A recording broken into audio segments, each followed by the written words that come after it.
Yeah. I, this, okay, I might want to sing. I might bust out singing, so I'll just use the mic this way. How y'all doing? How many of you have things you want to walk away from? Okay, I'm in the right place. You know,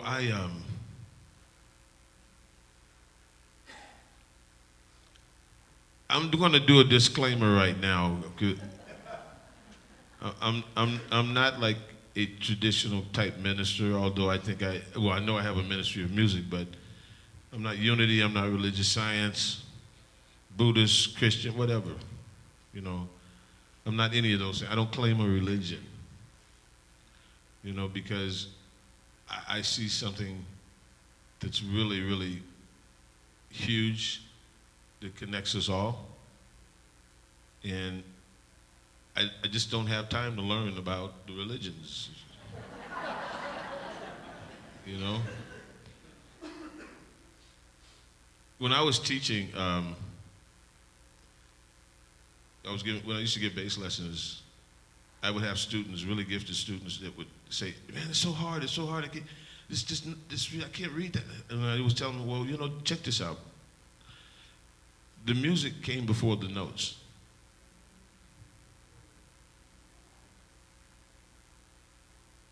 The music came before the notes.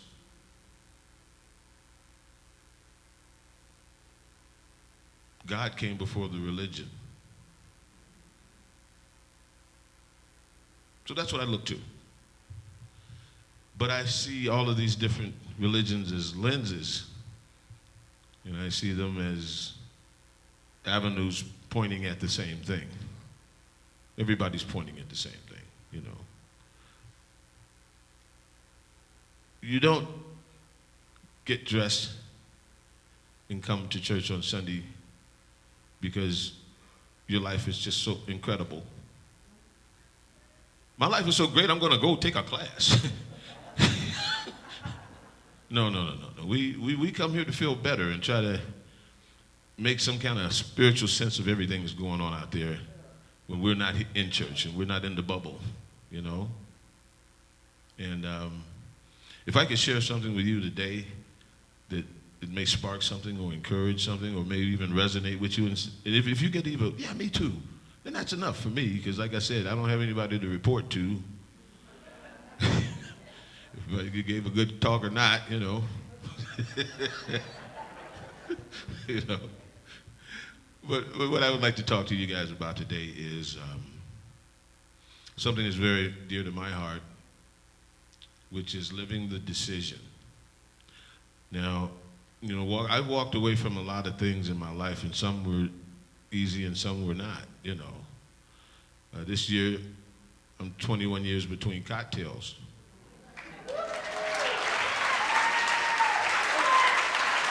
But I did not do that alone. Yep. You know, I'm standing on the shoulders of a lot of people that trudge the happy road to destiny, and that's what I'm doing right now, you know.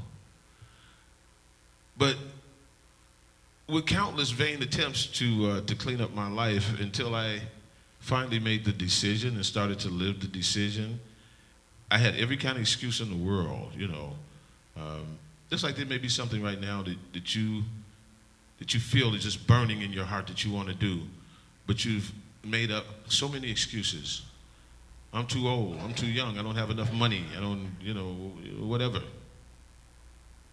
You know, and the fact is that every divine idea has the resources embedded in it, you know. But you gotta step. You gotta make the step. And the thing is you're gonna make an open-handed backwards leap into spirit. And that's what's happened. I do a song called "I Fly" that sort of talks about how you release, you let go, and you fall into God's love, you know. I'm going to tell you a short story here. When I was 13 years old, so I started playing piano when I was 7. You know, I had a grandmother that thought that I wasn't like hyper. She thought that I just needed something to do. So she bought me a piano and it shut me up, you know. But at 13, I discovered the bass guitar and just changed course because I was doing recitals on piano. I was just like I was a piano player, you know. It was part of my identity. I would play piano and kids would gather around outside the window, and I was cool. I even had a bodyguard when I was in. And I grew up in Detroit, so this is very important, you know. But I joined the band, and I saw a bass, you know. And I had seen guitars. Guitars didn't impress me, you know. But I saw this bass, and the guy hit the note and it said, boom, and then I felt it in my chest, and the whole room, and it was like stuff started rattling on the boom, and glasses started rattling and everything. I said, I want that. That's the instrument I'm supposed to play, because that's how my heart feels, warm and big and fuzzy. I want that. You know, so I went to my dad and I said, Dad, I'm going to play bass. He said, great, son. I said, I need a bass. He says, well, go get a bass. I said, great, Dad. I said, well, I need some money. He said, well, go get some money and buy your bass. You know? So they had already bought me an organ. That was my dad's thing. He says, well, I bought you an organ. That's it. Whatever else you're on your own. Okay.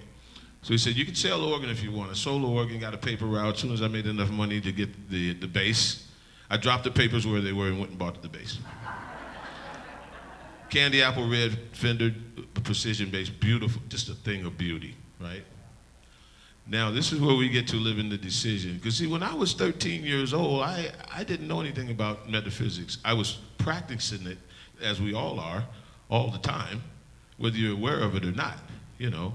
I mean, if the speed limit is 55 and you're going 70 and you didn't see it, you're still speeding, right?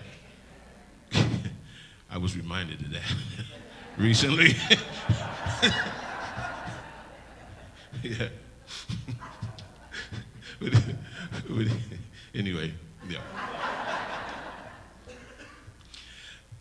In living the decision, I'm going to have to go back just a little bit, and just remind you that when we're like 13, 14, 15, 16, I think we are brilliant. Hormones are running wild. That throws us off a little bit. But we are so brilliant at that age because we don't know how not to be. We haven't been convinced that we can't do different things yet. But wait, we will. You know.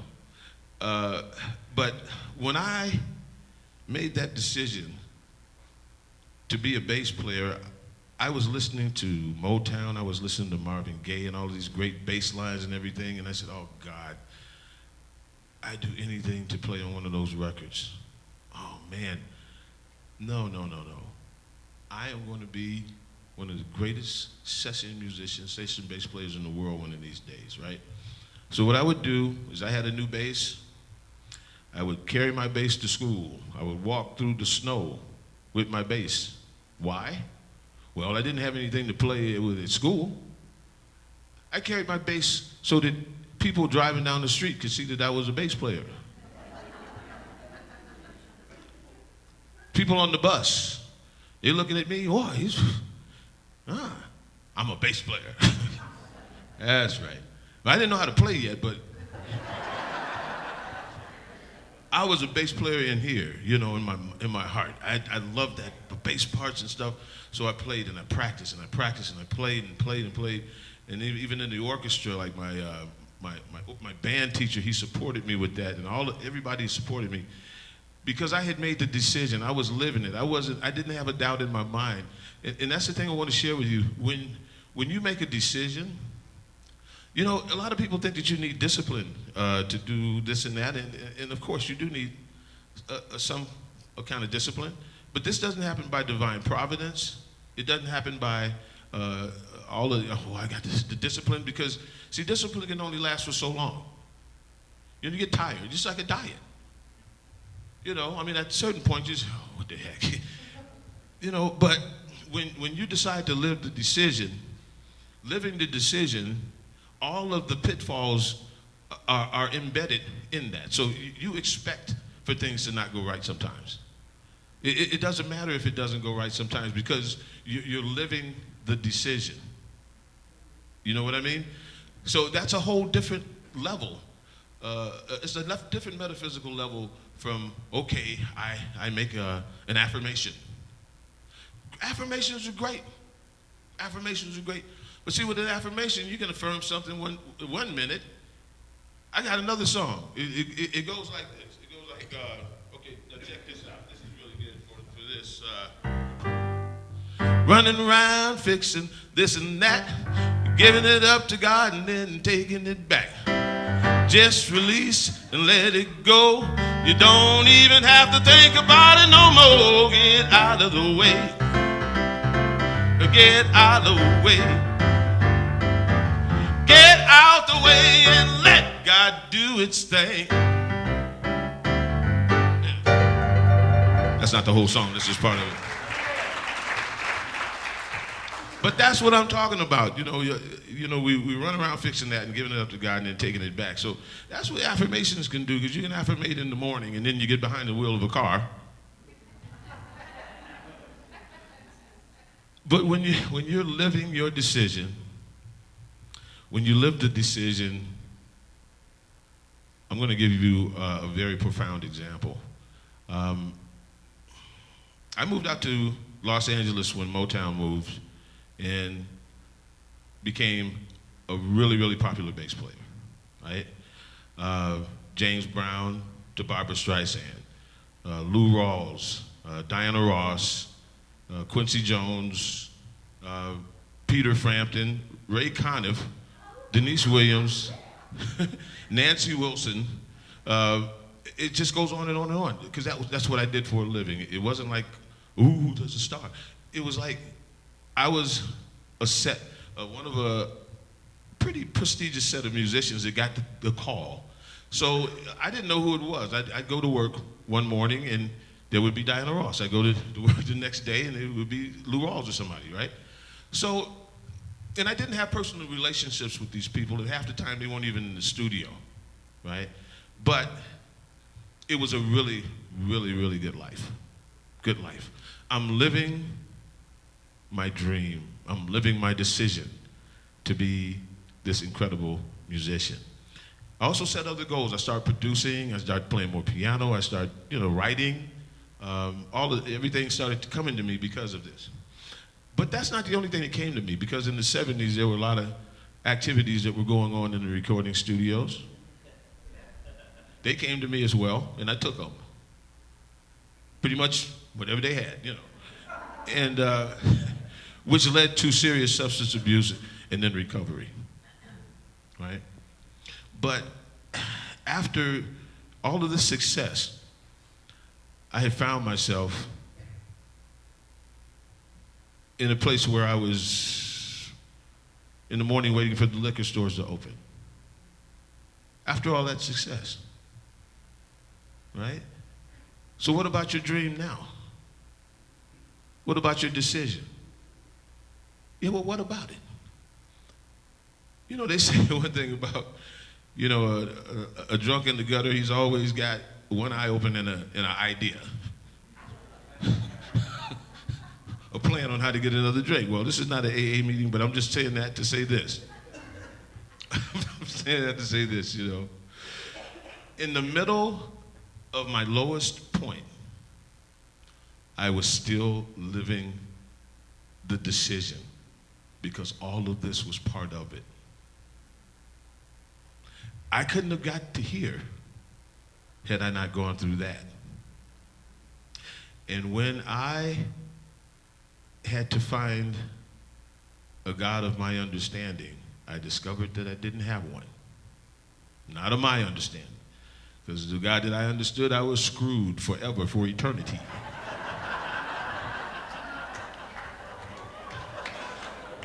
So, I had a backlog of stuff. And that's what led me to the New Thought Ancient Wisdom Principles. I first started with Science of Mind in Las Vegas, you know. And I found a God of my understanding. So what happened to my musical ambitions is I had an awakening, and I realized that everything that I went through up until that point led to me doing what I'm doing right now, which is the most heavenly place that I can imagine. You know, I mean, I've played with the stars, I've made the money, that's just great. It's better to have money than not, trust me, you know. But that's not what's important though. You know, I had a bunch of money and threw it away. A lot of it I gambled away, you know. Oh well, you know. Circulation. You know. But the fact is that if you get anything today, is that when stuff happens, praise it. It's all part of the journey. It's all part of the journey. And God is still really in the blessing business now. The miracle thing, I haven't seen any parted seas, anything lately like that, but I tell you what, you are the miracle. You're the place where God shows up. You're the way that people get blessed. And people get blessed by you, you know? That's how your blessings come, through people. And that's how God works that magic, you know? And sometimes I don't even want to call it God anymore, because God seems so small for what I envision in my mind of this entity that connects us all. It's just so huge in my little tiny mind. When I get ready to call it something, I just say God because it's short and easy to remember. You know? You know what I mean when I say that, though. I'm not talking about that little bitty daddy God, please God. I'm talking about the big God whose wish is for you to command it into action.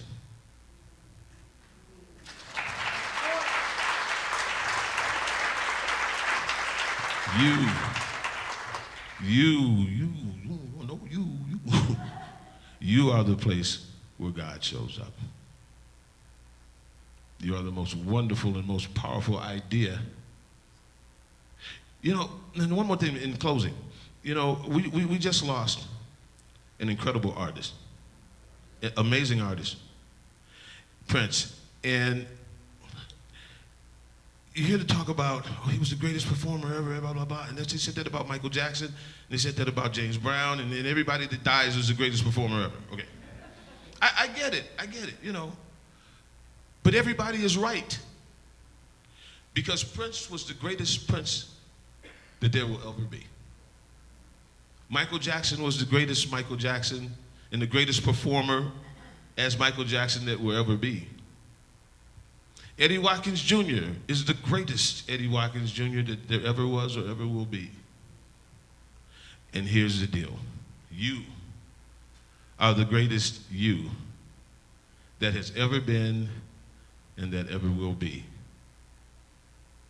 And celebrate that. When you walk out of here, hold your head up high and walk proud. Boy, oh boy, because you are magnificent creatures, and the place, oh my God, when you say I am the place where God shows up, how does that feel? How does that feel to you? Oh my goodness. Woo, sure feels good to me. I'm feeling it right now, and I wrote the song.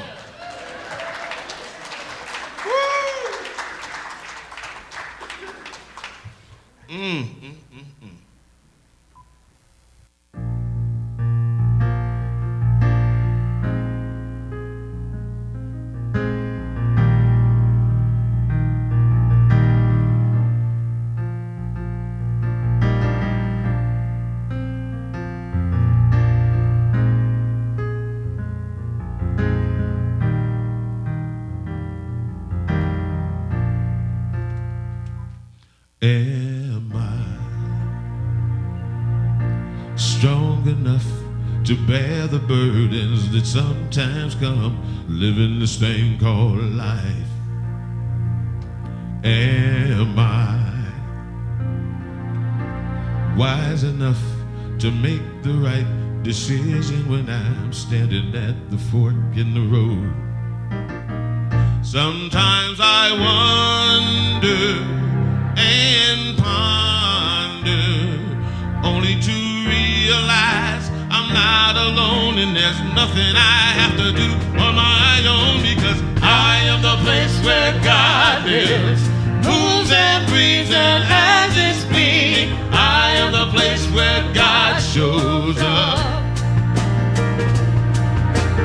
I am the place where God lives, moves and breathes and has its being. I am the place where God shows up. Will I have enough to do the things I need to do to take care of myself? Will I have the health of mind and body to live a life of grace and wholeness?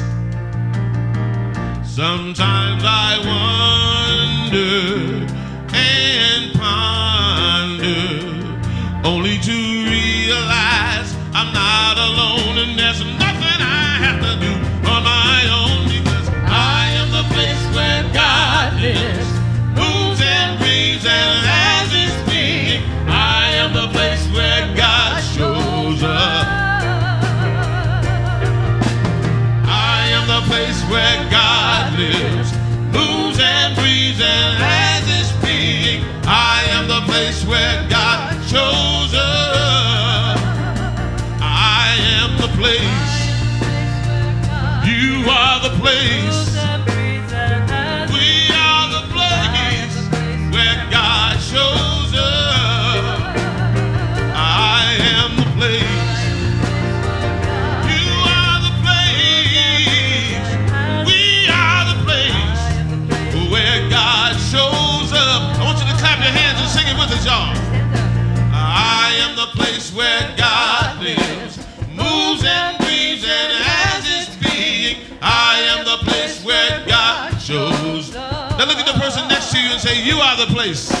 You are the place where God lives, moves and breathes and has its being. You are the place where God shows up. I am the place where God lives, moves and breathes and has its being. I am the place where God shows up. I am the place where God lives, moves and breathes